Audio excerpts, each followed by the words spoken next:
기독교에 영원한 족적을 남긴 사람이 있습니다. 아사시의 프란시스라고 하는 사람인데요. 프란시스는 신앙을 받아들이기 전에 하나님이 이렇게 말씀하시는 것을 느꼈다고 합니다. 그러니까 하나님을 인격적으로 만난 시간이었겠죠. 프란시스야, 내가 육신 안에서 사랑하던 모든 것을 이제부터 멸시해야 하고 전에 혐오하던 것들에서 깊은 아름다움과 한없는 기쁨을 들이마셔야 한다라고 음성을 내면의 그런 음성을 들었다는 것이죠. 내가 육신 안에서 사랑하는 모든 것들, 이 세상에 사랑하는 모든 것들을 다 이제는 멸시하고, 그 전에 이제 내가 멸시했던 것들, 세상에 봤을 때 비루하고 비천하고 사람들이 보기 싫어하고 그다음에 사람들이 소외시켰던 그 모든 것들을 어떻게 해요? 그 가운데서 너가 그것의 깊은 아름다움과 그 가운데서 그것을 보고 한없는 기쁨을 거기에서 찾아야 된다. 이런 이제 말씀을 이제 들었다는 것이죠. 오늘날 어떤 그리스도인들이 그런 말을 듣는다면 어떻게 이렇게 반응했을까요? 이것이 하나님의 말씀인지 아닌지 그냥 넘겼을 것 같기도 하고요. 그냥 그렇게 하나님이 그렇게 말씀을 주시는 것인가라고 살았을 수도 있을 것 같습니다. 하지만 이 프란시스는 달랐다고 합니다. 그는 즉시 하나님의 공고를 무섭도록 아름다운 방식으로 자신의 삶에 적용했는데요. 새로 그리스도인이 된 거죠. 그는 말을 타고 동네를 나서다가 자기가 가장 멸시하던 대상을 보게 됩니다. 그 사람이 누구냐면 바로 나환자였습니다. 나환자, 나병, 여러분 잘 아시죠? 그죠? 참 그것이 사람들에게 혐오를 어떻게 보면 불러일으키는 병이 아닙니까? 박테리아가 신경 속에 파고들어서 신경을 차례로 죽이는 잠행성 질환이다 이렇게 이야기를 하는데요. 중요한 것은 이 박테리아가 그 가운데서 이제 찬 곳을 좋아한대요. 그러니까 어떻게 해요? 그 찬 곳이 어디 있습니까? 사람들의 발가락, 사람들의 손가락, 사람들의 눈, 귓볼, 코, 여기가 그래서 가장 취약하다고 합니다. 그래서 박테리아가 그쪽으로 가서 어떻게 해요? 손이 문드러지고 발가락이 문드러지고 코가 문드러지고 얼굴이 이제 문드러지는 일들이 그래서 일어난다고 합니다. 신경의 감각을 잃어버리면 자기가 자신의 최대의 적이 된다고 합니다. 자기 몸을 해치면서도 그것을 모르기 때문에 막 긁고 막 이렇게 하는데 자신의 몸을 막 긁어내면서도 그 고통을 이제 알 수가 없는 것이죠. 그러니까 나병이라는 것이 그래서 참 무섭고 참 힘든 어려운 것인 것 같습니다. 시력도 감각 능력도 졸지의 모든 것을 다 잃어버리고 무감각의 세계 속에서 살아가고요. 내 손에 들고 있는 것이 무엇인지 알려면 그나마 몸에 감각이 붙어 있는 부분들이 있는데 그 입술이나 이런 데 이제 감각이 조금씩 붙어 있대요.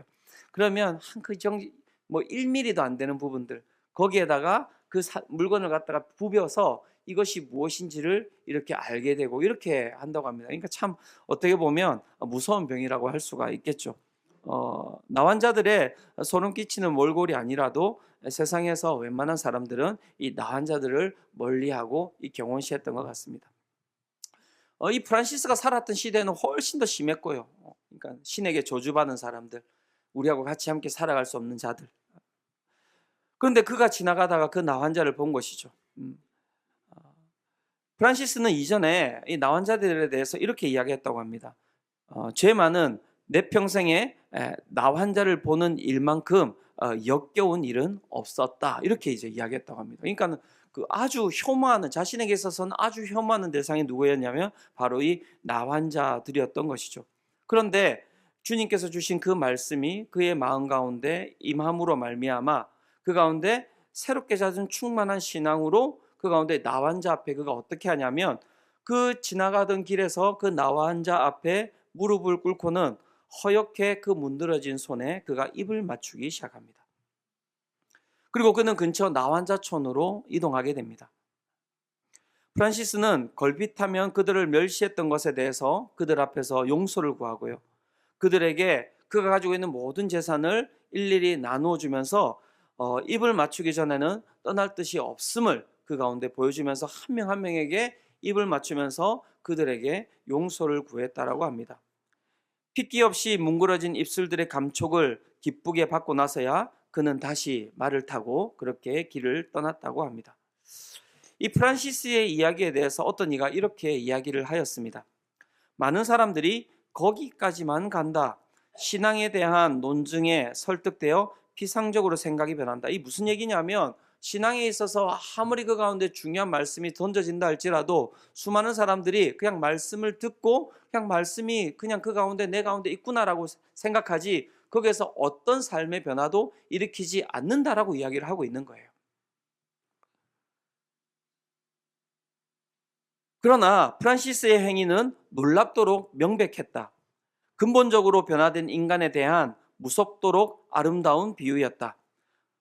프란시스의 입술이 나한 자에게 닿는 그 순간, 프란시스의 입술이 나한 자에게 닿는 그 순간, 한낱 종교가 될 뻔했던 것이 새로운 생활 방식의 무게에 눌려 으스러졌다. 그러니까 종교가 아니라 우리가 믿는 이 신앙이라고 하는 것이 어떤 종교적인 것이 아니라 무엇입니까? 우리의 삶을 180도 어떻게 해요? 변화시켜 놓는 무엇이라고 이야기하고 있는 것입니까? 능력이라고 이야기를 하고 있는 거예요.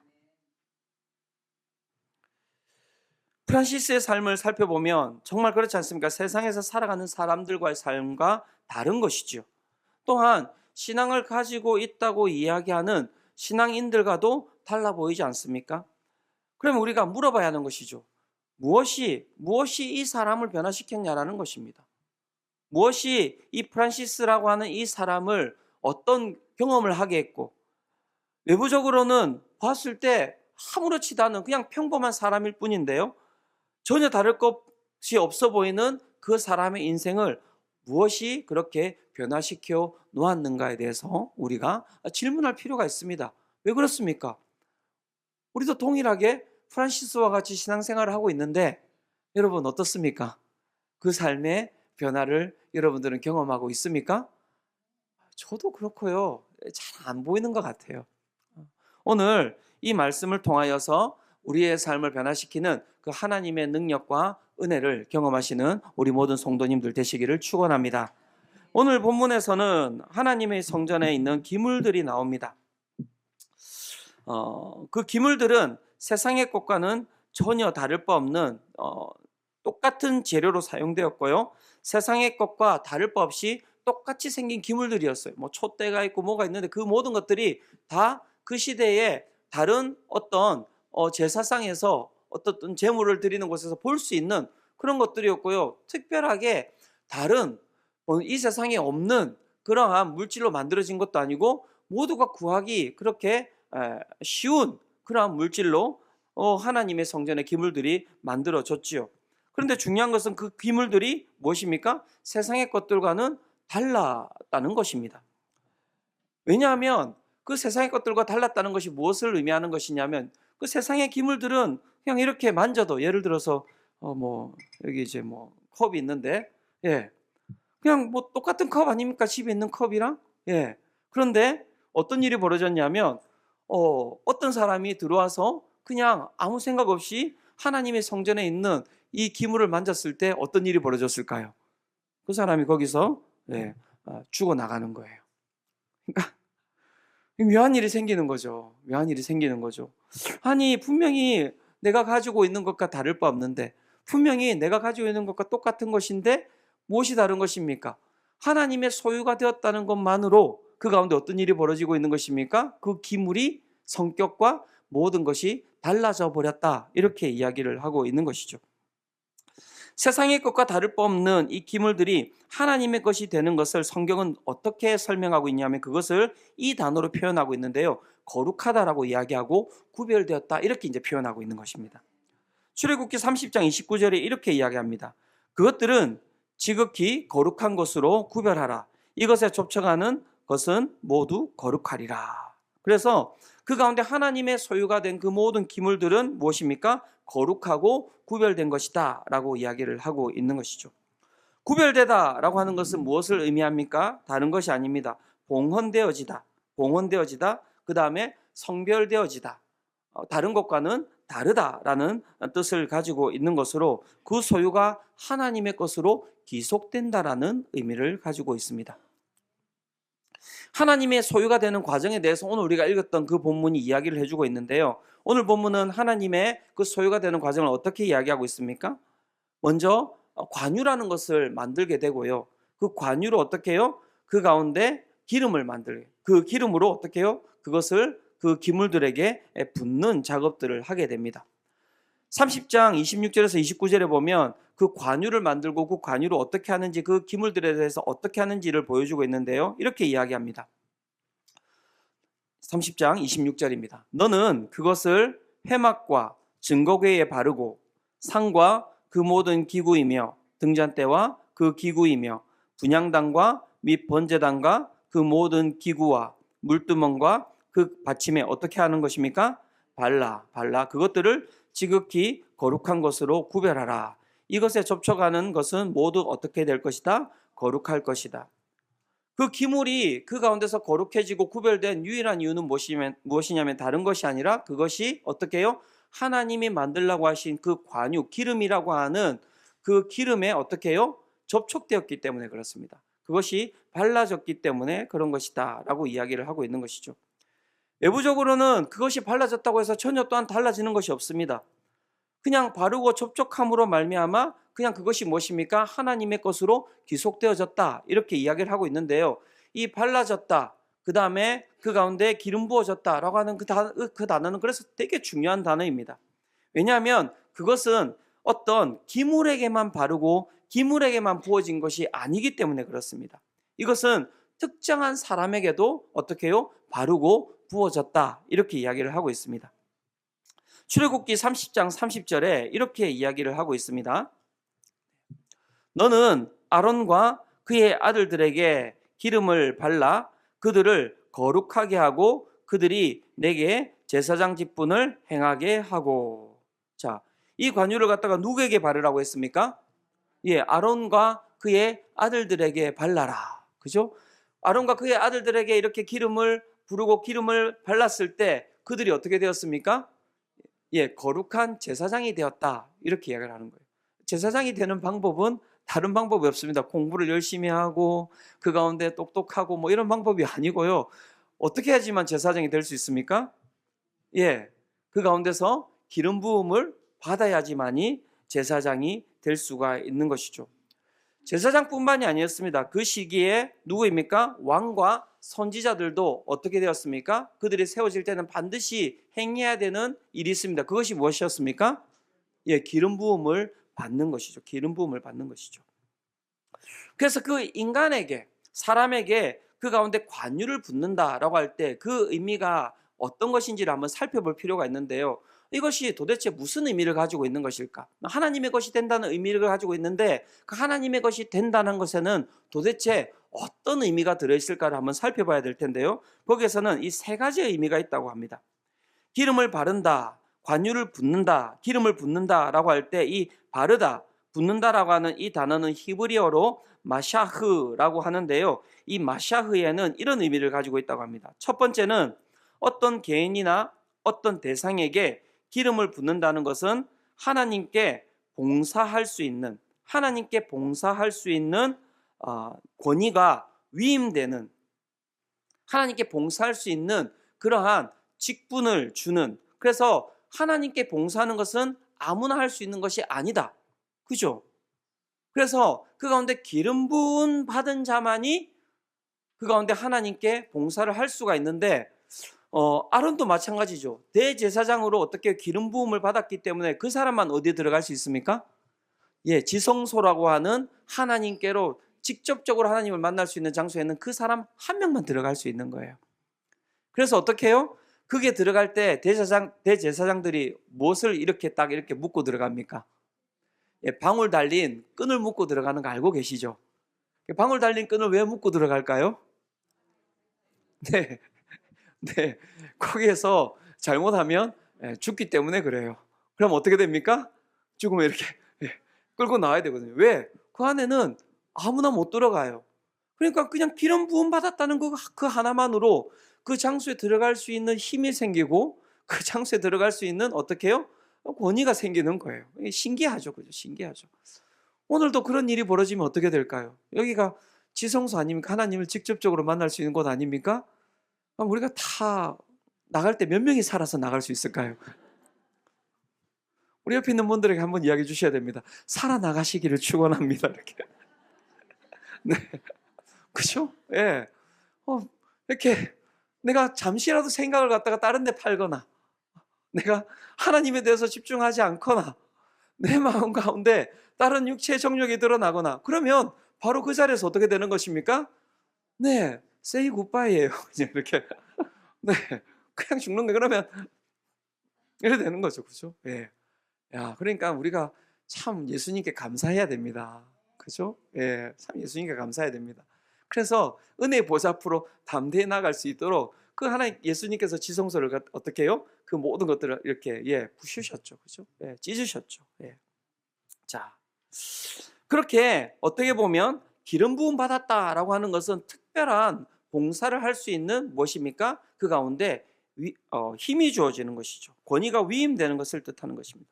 그래서 모세는 거룩하게 하려고 아론에게 무엇을 부은 것입니까? 기름을 부은 거예요. 아론에게 기름을 부은 거예요. 그래서 아론만이 어떻게 해요? 하나님 앞에 단독자로 지성소 안으로 들어가서 주님을 단독자로 만날 수 있는 그 가운데 봉사할 수 있는 권위를 위임받은 것이죠. 그러한 의미를 가지고 있고요. 두 번째, 이 기름 부음 받았다라고 하는 것은 어떤 의미를 가지고 있냐면 기름 부음을 받은 자들은 그 가운데서 주님께서 기름 부음 받은 자들이라고 그들은 호명하며 이와 같은 말은 권위의 부여자가 하나님이시다. 하나님이시다. 이 사람은 즉 누구의 것이다라는 것을 이야기하는 것입니까? 하나님의 소유이다라고 하는 것을 의미한다고 합니다. 그래서 기름 부음을 받은 자들은 그래서 신성해지는 것입니다. 왜 신성해지는 것입니까? 하나님의 신성이 누구 가운데 있기 때문에 기름 부음 받은 그들 가운데 있기 때문에 그들이 신성해진다. 이렇게 이야기를 하고 있고요. 그렇게 기름 부음 받은 자들은 특별한 존경을 부여받아야 한다는 것을 의미한다고 합니다.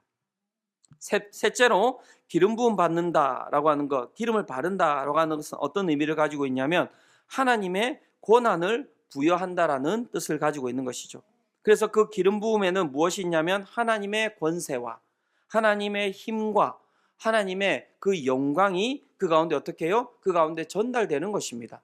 그래서 신적 권위가 있다라고 하는 것에는 무엇이 있는 것이냐면 신적인 힘, 하나님이 가지고 계시는 전지전능하신 힘이 그 가운데 어떻게 해요? 부여된다라고 하는 것을 의미하는 거예요. 그래서 우리가 구약 성경을 읽으면 그 기름 부음 받은 자들 가운데 끊임없이 일어나는 일들이 무엇입니까? 기적들이 일어나는 거예요. 그 사람들을 통하여서 끊임없이 하나님의 전능하신, 전지하신, 그 가운데 영원하신 그 하나님의 능력이 그들 가운데 어떻게 해요? 동일하게 일어나는 것을 보게 되는 것이죠. 즉, 이 모든 첫 번째, 두 번째, 세 번째 것을 우리가 어떻게 해요? 하나로 이렇게 딱 묶어서 살펴본다면 결국 기름 부음 받았다라고 하는 것은 무엇을 의미하는 것일까요? 다른 것이 아니라 하나님의 그 모든 권한과 하나님의 그 모든 능력을 어떻게 해요? 내가 동일하게 위임받았다라고 하는 것을 뜻하는 거예요.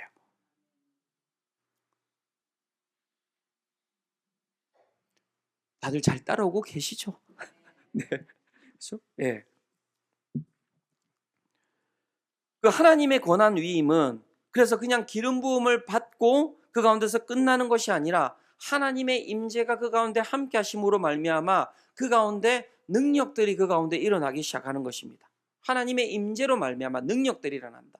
그래서 그냥 기름 부음 받은 것으로 우리가 그냥 기름 부음 받았다고 끝나는 것이 아니라 그 가운데는 하나님의 영이 그 가운데 임하시게 되는 거예요. 하나님과 함께 동행하게 되는 것이죠. 기름 부음 받은 자들은 하나님과 함께 동행하며 하나님의 영광과 하나님의 능력이 그 가운데 끊임없이 드러나게 되는 것을 그 가운데 이야기하고 있는 것입니다. 그 이야기를 갖다가 이사야 61장 1절이 그 이야기를 하고 있는 것입니다. 이사야 61장 1절 우리 같이 한번 읽어보도록 하겠습니다. 함께 읽겠습니다. 자, 시작. 주 여호와의 영이 내게 내리셨으니 이는 여호와께서 내게 기름을 부으사 가난한 자에게 아름다운 소식을 전하게 하려 하심이라. 나를 보내사 마음이 상한 자를 고치며 포로된 자에게 자유를 갇힌 자에게 노임을 선포하며. 네, 이 말씀을 믿으십니까? 예, 여호와의 영이 내게 내리셨다. 그리고 그것을 다른 얘기로 뭐라고 이야기합니까? 여호와께서 내게 무엇을 부으셨다? 기름을 부으셨다.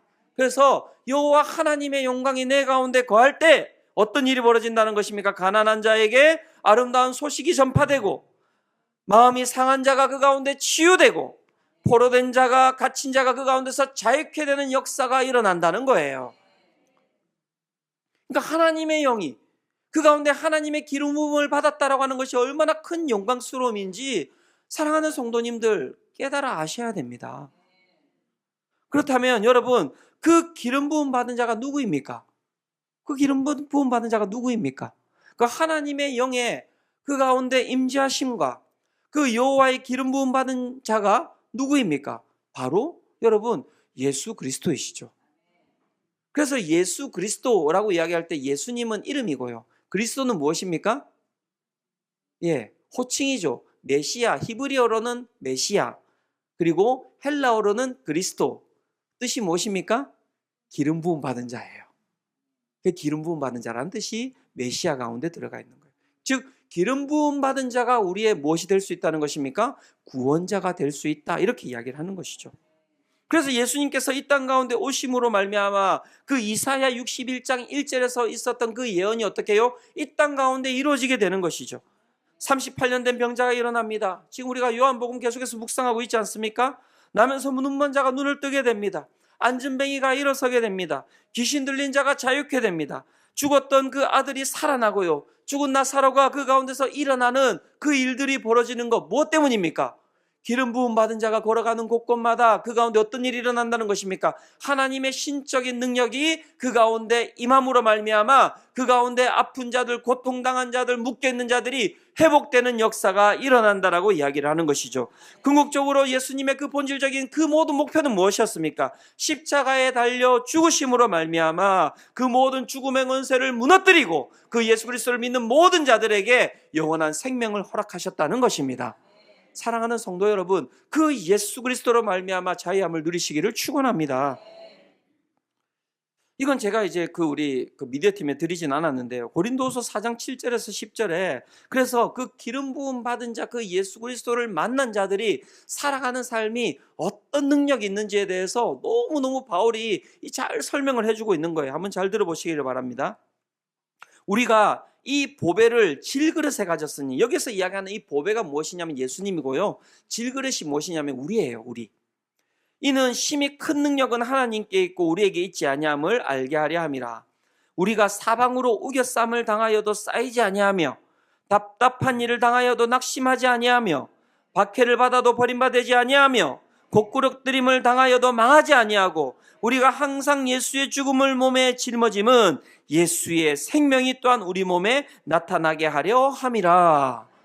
우리는 죽지 않는 거예요. 이 기가 막힌 일이 일어나는 거예요. 그 기름 부음 받은 자와 만난 사람들, 그죠? 기름 부음 받은 자와 그 가운데 합해진 사람들, 그 가운데 일어나는 일이 무엇이냐면 그와 합해짐으로 말미암아 그 가운데 그 거룩하지 않았던 자, 구별되지 않았던 자들까지도 어떻게 된다는 것입니까? 그 기름 부음 받은 자에게 주시는 그 능력을 동일하게 누리게 된다라고 이야기를 하고 있는 거예요. 그래서 사랑하는 성도님들, 예수 그리스도만이 우리를 자유케 하는 분이심을 믿으시기를 바랍니다. 그래서 나는 길이요 진리요 생명이니 나로 말미암지 않고는 하나님께로 자유함으로 생명으로 빛으로 나갈 수가 없다라고 말씀이 선포하는 것이죠. 오늘도 내가 어둠 가운데 있습니까? 내 삶이 답답합니까? 내 삶이 낙심해 있습니까? 내 삶이 사방으로 의겨쌈을 당하고 있습니까? 오직 그 길을 뚫고 나갈 수 있는 유일한 방법은 예수 그리스도 한 분밖에 없음을 경험하시기를 축원합니다. 그것이 여러분 제가 앞에서 이야기 드렸던 프란시스가 경험했던 거예요. 왜 삶이 180도 바뀌었겠습니까? 다른 것이 아니죠. 그 예수 그리스도께서 기름 부음 받으신 그 하나님의 영이신 그 예수 그리스도께서 이 땅 가운데 어떻게 우리 가운데 오셔서 그 프란시스의 마음 가운데 임재하심으로 말미암아 무엇입니까? 그의 영이 새롭게 변화되게 된 것이죠. 사람들이 무서워하는 것이 무서워지지 않게 된 것입니다. 사람들이 더럽다고 이야기하는 것이 더러워지지 않게 된 것이죠. 그것을 긍휼하게 여기고요, 그것을 치유하기를 원하고요, 그것을 회복시키고자 하는 그 마음이, 그 하나님의 마음이 그 가운데 임재함으로 말미암아 그의 삶이 변화되었다라고 이야기를 하는 것 아닙니까? 오늘 그런 마음을 가질 수 있는 분이 오늘 잘못 왔구나 이게. 나는 그런 능력 바라지 않는데. 네, 오늘 이곳에는 우리 모든 성도님들이 그 능력과 그 은혜 가운데로 들어가시기를 축원합니다. 그리고 여러분 중요한 것은 여기서 끝나는 게 아니에요.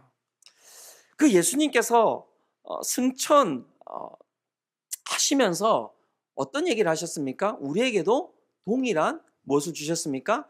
사명을 주셨어요. 그리고 사명만 주신 것이 아닙니다. 동일한 능력까지도 주셨죠. 요한복음 14장 12절, 이것도 제가 안 드렸습니다. 제가 오늘 안 드린 본문이 많습니다. 제가 이야기 드릴게요. 이렇게 예수님께서 말씀하셨습니다. 내가 진실로 진실로 너희에게 이르노니 나를 믿는 자는 내가 하는 일을 그도 할 것이요. 믿으십니까?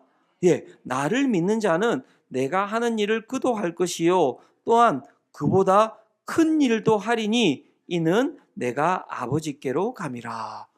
그래서 예수님께서 하나님께로 가시면서 우리 가운데 무엇을 기다리라고 하셨습니까? 예, 성령을 기다리라고 하셨죠. 하나님의 영을 기다리라고 하신 것입니다. 중요한 것은 여기에 있는 우리 모든 자들이 예수 그리스도를 믿는다면 오늘 우리 마음 가운데 성령께서 함께하고 계심을 믿으시기를 축원합니다. 그래서 그 예수 그리스도를 믿는 자, 그 하나님의 영이 그 가운데 임재한 자들을 베드로전서 2장 9절은 이렇게 이야기합니다. 너희는 택하신 족속이요 왕같은 제사장들이요 거룩한 나라요 그의 소유된 백성이니 이는 너희를 어두운 데서 불러내어 그의 기이한 빛에 들어가게 하시니에 아름다운 덕을 선포하게 하려 하심이라. 우리를 주님께서 택하시고 그 가운데 제사장 삼으시고 거룩한 나라로 부르시고 그 가운데 어떤 일을 하신다는 것입니까? 이 땅 가운데는 그 모든 어두운 가운데 우리를 빛으로 삼으시고 소금으로 삼으셔서 그 가운데 고통받고 아파하고 힘들어하고 그 가운데 죽어있는 영혼들을 어떻게 해요? 우리를 통하여서 그 예수 그리스도께서 우리를 살리신 것 같이 우리를 통하여서 그들을 살리고자 하신다라고 말씀하고 있는 것이죠. 오늘 여기 있는 우리 모든 성도님들이 기름 부음 받은 자임을 기억하시기를 축원합니다. 왕같은 제사장임을 기억하시기를 축원합니다. 그의 소유가 된 백성임을 여러분 정말 기억하시기를 축원합니다. 그렇죠. 우리가 기름 부음 받은 자입니다. 우리가 주의 임재 가운데 살아가는 자들이라는 것이죠.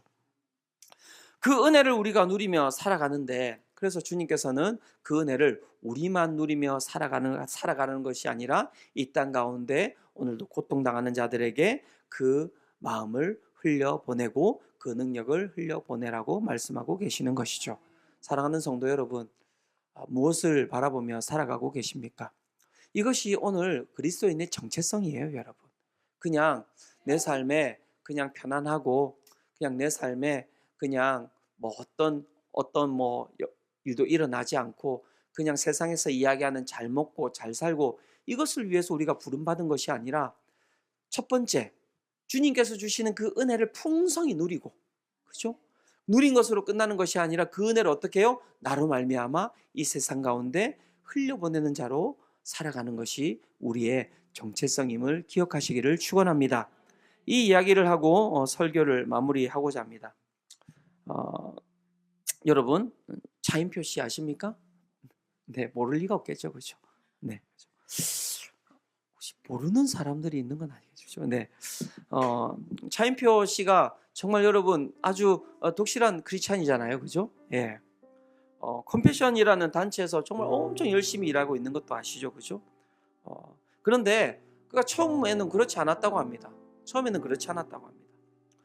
2005년에 이제 컴패션에서 인도로 이제 홍보 영상을 이제 찍으러 가는데 원래는 그 아내가 누구죠? 예, 시네라 씨. 시네라 씨하고가 이제 원래는 가기로 되어 있었다고 합니다. 그런데 시네라 씨가 그 일정이 이렇게 좀 되지 않아 가지고 자기가 가지 못해서 누구를 보냈겠습니까? 네, 남편을 보냈죠. 그게 뭐 이 땅의 현실 아닙니까? 아내가 가라고 하면 예, 부름받아 나선이도 뭐 어디든지 가오리다, 그죠? 예. 그래서 시네라 씨가 나는 못 가니 당신이 가라. 그래서 차인표 씨가 그냥 정말 가기 싫었는데 정말 어떻게 보면 불편한 마음을 가지고 그렇게 인도로 가게 되었다고 합니다.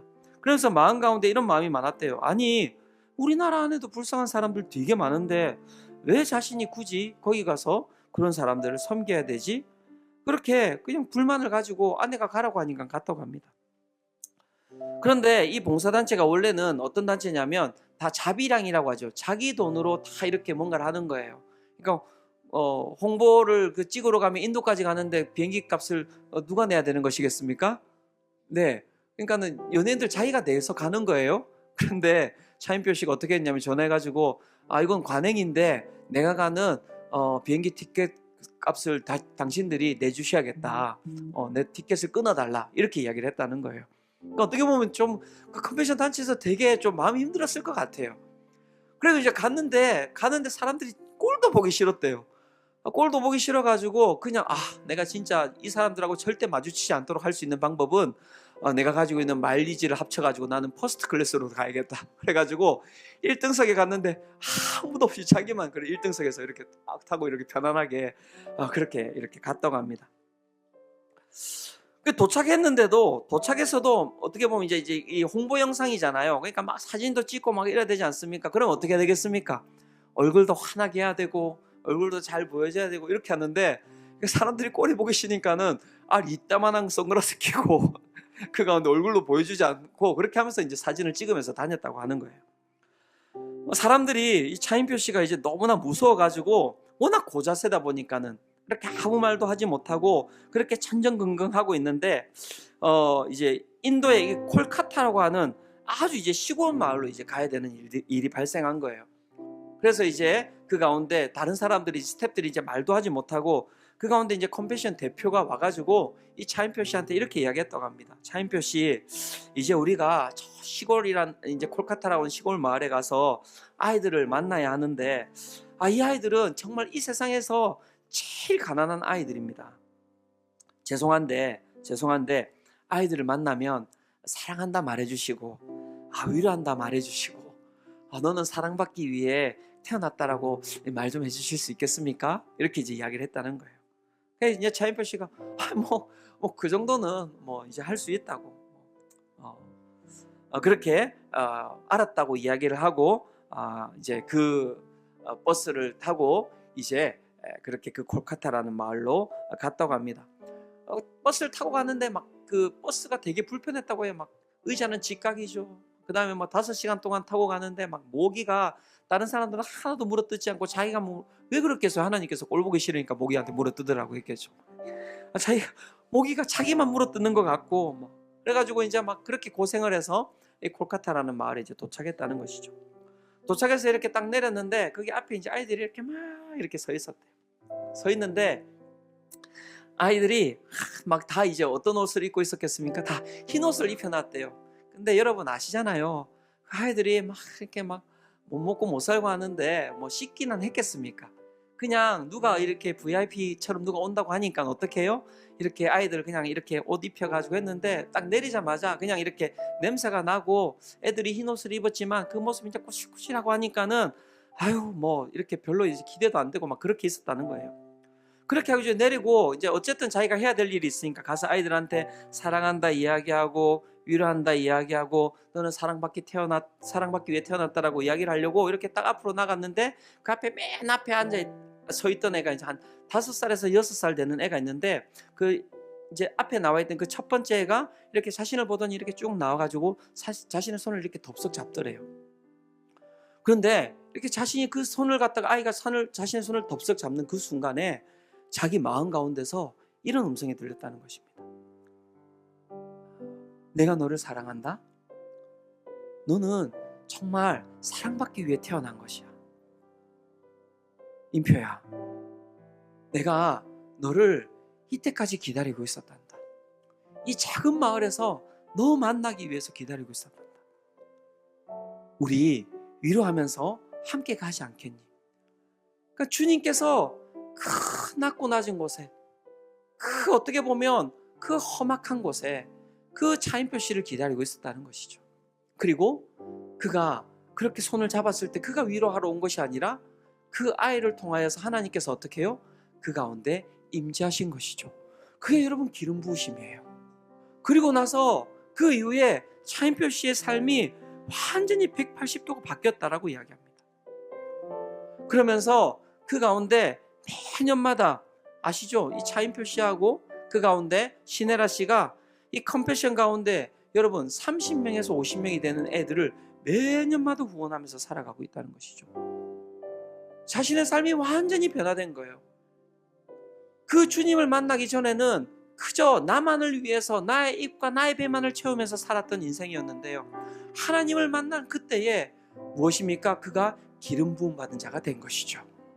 그리고 그 가운데 그가 아무것도 나는 치유받을 것이 없고 아무것도 회복될 것이 없는 인생이라고 생각했던 그가 그 가운데서 무엇을 받았습니까? 평생에 받아보지 못한 위로와 힘을 받게 된 것입니다. 그리고 어떻게 해요? 그 사랑으로 그가 걸어가는 모든 곳 가운데 그가 치유와 회복의 그 인생으로 살아가고 있는 것이죠. 사랑하는 성도 여러분, 오늘 하나님께서 여러분들을 그 자리로 부르셨음을 믿으시기를 축원합니다. 오늘도 우리가 구해야 할 것은 그래서 다른 것이 아닙니다. 주님, 오늘도 하늘의 문을 여시고 우리 가운데 하나님의 영을 부어 주시옵소서. 하나님의 영이 우리 가운데 충만할 때 오늘도 우리의 영이 오늘도 고통 가운데 있습니까? 아픔 가운데 있습니까? 슬픔 가운데 있습니까? 주님의 영이 우리를 회복시켜 주시리라고 믿습니다. 그리고 그 주님의 영이 우리를 오늘도 이 땅 가운데 고통당하고 아파하고 소외되어 있는 자들로 우리를 인도하여 주실 줄로 믿습니다. 그것이 바로 오늘 우리가 살아야 할 그리스도인의 삶이라고 오늘 말씀이 이야기를 하고 있는 것이죠.